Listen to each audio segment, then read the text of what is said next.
అర్థం చేసుకునే వాళ్లకు ఏదైనా చెప్పవచ్చు, కానీ ప్రతి చిన్న విషయానికి అపార్థం చేసుకునే వాళ్ళకి ఏది చెప్పకపోవడమే మంచిది.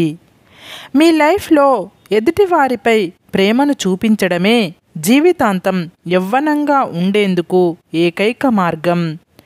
ఈ సొసైటీలో అత్యంత తేలికైన విషయం ఎదుటివారిలో తప్పులు వెతకడం, అత్యంత కష్టమైన విషయం మనలో తప్పుల్ని ఒప్పుకోవడం. కాటు వేసే పామునైనా నమ్మవచ్చు, కానీ ఊసరవెల్లిలా రంగులు మార్చే వ్యక్తిని అస్సలు నమ్మకూడదు. ప్రేమతో చేరదీస్తే క్రూర మృగాలు కూడా ప్రేమను చూపిస్తాయి, కానీ కొన్ని రిలేషన్స్ ఎంత ప్రేమను చూపించినా బాధనే మిగులుస్తాయి. కాలం అనేది దేన్ని మాన్పదు. బాధని ఓర్చుకొని జీవించడం ఎలానో అలవాటు చేస్తుంది, అంతే. మంచిగా ఆలోచించు, మంచిగా మాట్లాడు, మంచిగా పనిచేయి. ఎందుకంటే నీవు ఏమి చేస్తావో అదే తిరిగి నీ దగ్గరికి వస్తుంది. ఒకరి వ్యక్తిత్వాన్ని వేలెత్తి చూపే అధికారం ఎవరికీ లేదు. ఒకరిని నిందించే ముందు నాకా అర్హత ఉందా లేదా అని మిమ్మల్ని మీరు ప్రశ్నించుకోండి. ఉన్నవారికి కష్టం వస్తే ఊరందరూ చుట్టాలే, లేనివారికి కష్టం వస్తే అయినవాళ్ళు కూడా పలకరించరు. కొన్ని సంఘటనలు చూడకపోవడం మన కళ్ళకు మంచిది, కొన్ని విషయాలు వినకపోవడం మన చెవులకు మంచిది, కొందరి గురించి ఆలోచించకపోవడం మన మనసుకి మంచిది. మీరు చూసినవన్నీ నిజాలు కానప్పుడు విన్నవాటి గురించి వెంటనే ఒక నిర్ధారణకు రావడంలో అర్థం లేదు. నీకు శత్రువులు ఎక్కువైపోతున్నారు అంటే కారణం నీవు తప్పు చేస్తున్నావు అని కాదు, నిజాలు మాట్లాడుతున్నావు అని అర్థం. నీవు ఇష్టపడే ప్రతిదీ కష్టంతోనే దొరుకుతుంది, కష్టపెట్టే ప్రతిదీ ఇష్టపడడంతోనే మొదలవుతుంది. చలనం లేని రాతిని కూడా చెక్కడం మొదలు పెడితే శిల్పం అవుతుంది. కదల్లేని రాయిలోనే శిల్పం దాగుంటే పరుగులు పెట్టగల నీలో గొప్పగా బ్రతకడానికి ఏదో ఒకటి ఉండే ఉంటుంది. ఒక్కసారి ఆలోచన చేసి చూడు. కొబ్బరి చెట్టు ఎంత పెరిగే కొద్దీ పాత మట్టలు రాలిపోతూ ఉంటాయి. అలాగే మీలో జ్ఞానం పెరిగే కొద్దీ తనాపర భేదాలు తొలగిపోతుంటాయి. కోల్పోయిన దానికోసం ఆలోచించకు. కోలుకోవడానికి లైఫ్ టైం సరిపోదు. చిమ్మ చీకటిలో ఉన్నప్పుడు చిన్న దీపం ఎంత వెలుగునిస్తుందో, మీరు బాధలో ఉన్నప్పుడు మీ మనసుకు నచ్చిన వారు ఇచ్చే చిన్న ఓదార్పు కూడా కొండంత ధైర్యాన్ని ఇస్తుంది. ఆశ, ఆలోచన అనేవి నీళ్ళ లాంటివి. వాటిని మళ్లించాలి, కానీ మాయం చెయ్యలేము. కొందరిని ఎంత దూరంగా ఉంచితే అంత మంచిది. లేకపోతే మన మంచితనాన్ని కూడా చేతగానితనంలా చూస్తారు. మనం చూసినవన్నీ నిజం కాదు. ఒక్కోసారి దూరం నుంచి చూస్తే ఉప్పు కూడా చక్కెరలాగే కనబడుతుంది. ఏదైనా సరే నీది అని రాసిపెట్టి ఉంటే ఈ ప్రపంచంలో ఎక్కడ ఉన్నా సరే నీ దరి చేరుతుంది. అది వస్తువైనా, ప్రేమ అయినా, మనిషి అయినా సరే. పుస్తకంలోని గొప్పతనం అందులో ఉండే విషయం మీద ఆధారపడి ఉండదు, అది నీకు అందించే ఆలోచన మీద ఆధారపడి ఉంటుంది. మన వారి వల్ల మనకు ఎల్లప్పుడూ ఆనందమే కాదు, ఒక్కోసారి బాధ కూడా కలుగుతుంది. వీటన్నింటినీ భరించగలిగితేనే ఆ బంధం శాశ్వతంగా ఉంటుంది. గుర్తుపెట్టుకోండి, మంచి పనికి మించిన పూజ లేదు, మానవత్వానికి మించిన సంపద లేదు. మనిషికి మరణం ఉంటుంది, కానీ మంచితనానికి మరణం ఉండదు. నీవు చేసిన తప్పు ఎంత పెద్దదైనా నిజాయితీగా ఒప్పుకోవడం నేర్చుకో. నీవు ఇచ్చిన మాట ఎంత చిన్నదైనా నిలబెట్టుకోవడం నేర్చుకో. గుర్తుంచుకోండి, భర్తకి భార్య బలం కావాలి, కానీ బలహీనత కాకూడదు. భార్యకి భర్త భరోసా కావాలి, కానీ భారం కాకూడదు. భార్యాభర్తల బంధం అన్యోన్యం కావాలి, కానీ అయోమయం కాకూడదు. శ్రీరాముణ్ణి రాజుగా ప్రకటించి ఒక్కరోజు గడిచిందో లేదో తెల్లవారేసరికి వనవాసానికి వెళ్లాల్సి వచ్చింది. టైం ఎప్పుడు ఎలా రంగులు మారుస్తుందో ఎవరికీ తెలియదు. కాబట్టి ఈనాడు నీకున్న హోదా చూసుకొని మిడిసిపడవద్దు. శ్రీరాముడంతటి వాడికే తప్పలేదు. కేవలం మనుషులం మనమెంత.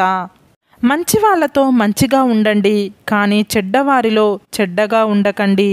ఎందుకంటే వజ్రాన్ని వజ్రంతో కోయగలం, కానీ బురదని బురదలో కడగలేము.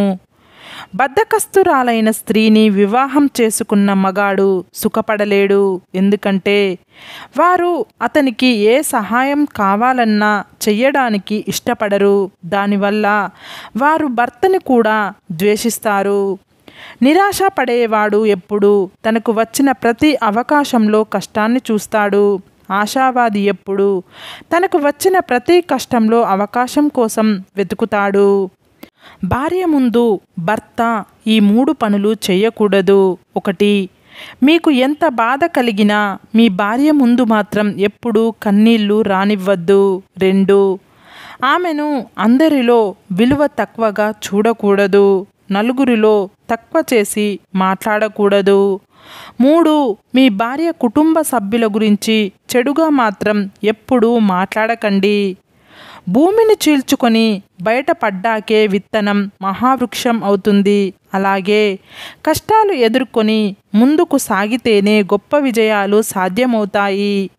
నీ దగ్గర 40 ఏండ్ల వయసులో కూడా డబ్బు లేకపోతే ఇప్పుడు కూడా నీవు దాన్ని సరిచేసుకోవడానికి అవకాశం ఉంది. ఎక్కువగా సంపాదించే సామర్థ్యాన్ని వయసు ఎప్పుడూ ప్రతిబింబించదు. చెయ్యగలిగే శక్తి ఉన్నవాడి కంటే చెయ్యాలి అనే కోరిక ఉన్నవాడే పనిని సమర్థవంతంగా చెయ్యగలడు. సుగుణం లేనటువంటి రూపం, సదుపయోగం కానటువంటి ధనం, వినయం లేనటువంటి విద్య, శౌర్యం లేనటువంటి ఆయుధం, ఆకలి లేనటువంటి భోజనం, పరోపకారం చెయ్యనటువంటి జీవితం వ్యర్థం. భయంకరమైన మౌనాన్ని ఒక్క మాట తుడిచేస్తుంది. అనంతమైన దుఃఖాన్ని ఒక చిన్న నవ్వు చెరిపేస్తుంది. నీకు ఏదైనా సరే మంచిది కాదని తెలిస్తే చెయ్యడం ఆపు. నిజం కాదని తెలిస్తే చెప్పడం ఆపు. పట్టుకున్నంత తేలిక కాదు, వదిలేసినప్పుడు తట్టుకోవడం. మనిషికి జీవితాంతం తోడుగా ఎవరూ ఉండలేరు. అలా ఉంటారు అనుకోవడం భ్రమ. మనిషికి నిజంగా జీవితాంతం తోడుగా ఉండేది తన గుండె ధైర్యమే తప్ప మరొకటి లేదు. అడవుల్లో తిరిగిన రాముడు చెడిపోలేదు. అంతఃపురంలో పెరిగిన రావణుడు బాగుపడలేదు. వ్యక్తిత్వం అనేది ఆస్తిలోనో అంతస్తులోనో ఉండదు. ఆలోచనలో, ఆచరణలో మాత్రమే ఉంటుంది. శరీరాన్ని చూసి ఇష్టపడే ప్రేమ అవసరం తీరే వరకే ఉంటుంది. కానీ మనసును చూసి పుట్టే ప్రేమ మరణం వరకు ఉంటుంది. ఈ సమాజం దృష్టిలో గొప్పగా ఉన్నా లేకున్నా పర్వాలేదు, కానీ మీ మనస్సాక్షి ముందు గర్వంగా తలెత్తుకొని బ్రతకగలిగితే అంతకంటే గొప్ప జీవితం లేదు. మన జననం ఓ సాధారణమైనదే కావచ్చు, కానీ మన మరణం మాత్రం ఓ చరిత్రను సృష్టించేదిగా ఉండాలి. మనకి ఎంత ఇష్టమైన ఆహారం అయినా ఎక్కువగా తింటే విరక్తి వస్తుంది. కొంతమంది మనుషులకి కూడా అంతే ఎక్కువగా ప్రాముఖ్యత ఇస్తే వాళ్ళకి మనపై విరక్తి వస్తుంది. మీ గమ్యం చేరే దారిలో ఈర్షపడే కళ్ళు ఉంటాయి, ఎత్తి చూపే వేళ్ళు ఉంటాయి, వ్యంగ్యంగా మాట్లాడే నోళ్ళు ఉంటాయి. బెదిరారో మీ గమ్యం చేరలేరు. సాగిపోండి నిరంతరంగా. పరిస్థితులు ఎప్పుడూ స్థిరం కాదు. కష్టం ఎప్పుడూ వృధాగా పోదు. మీ యొక్క కష్టాలు మీకు ఎలా బ్రతకాలో నేర్పిస్తాయి. ఎవరిని నమ్మాలో, ఎవరిని నమ్మకూడదో అర్థం అయ్యేలా చేస్తాయి. అందుకే కష్టాలు వచ్చినప్పుడు నేర్చుకోవడానికి ప్రయత్నించండి, కానీ పారిపోవడానికి ప్రయత్నించకండి. నిరాశ అనేది ఓటమికి ముఖద్వారం లాంటిది. ఎంత త్వరగా బయటపడితే విజయం అంత త్వరగా లభిస్తుంది. మనం ఎప్పుడు గెలుపు చప్పట్లే కాదు, ఓటమి నిశ్శబ్దాన్ని కూడా అనుభవించాలి. ఎందుకంటే ఇది దేవుడు ఆడించే ఆట. ఆయనకు ఇష్టం వచ్చినట్లే ఆడాలి. మనకు ఇష్టం లేకపోయినా. ఎదిరించి పోరాడే శత్రువు కన్నా నమ్మించి నట్టేట ముంచే మిత్రుడే ఎక్కువ ప్రమాదకరం. లోపాల్నే పట్టుకొని వేలాడితే బంధాలు ఎప్పుడూ మెరుగవ్వవు. కానీ మనం విశాలంగా ఆలోచించే కొద్దీ ఎదుటి వాళ్ళ లోపాలు చిన్నవిగా కనిపిస్తాయి. అయినా ఇష్టమున్న బంధంలో ఏది కష్టమనిపించదు. నీ ఆనందాన్ని పంచుకునే వారికంటే నీ బాధను పంచుకునే వారికే ఎక్కువ విలువ ఇవ్వు. మీలో దమ్ము ఎంతో, నిజమైన మీ వాళ్ళు ఎవరో తెలియాలంటే సమస్యలు చుట్టుముట్టాల్సిందే. ఆలోచించండి, అంతా మీ మంచికే. మన మనస్సు ముక్కలైపోవడానికి పెద్ద పెద్ద గొడవలు అవసరం లేదు. మన అనుకునే వాళ్ళు వేరు చేసి మాట్లాడినా చాలు. నీ పరిస్థితి బాగున్నంత వరకే, నీ శరీరం సహకరించినంత వరకే నీకు విలువ. పరిస్థితి తారుమారైనప్పుడు, శరీరం సహకరించని నాడు ఎవరు పట్టించుకోరు.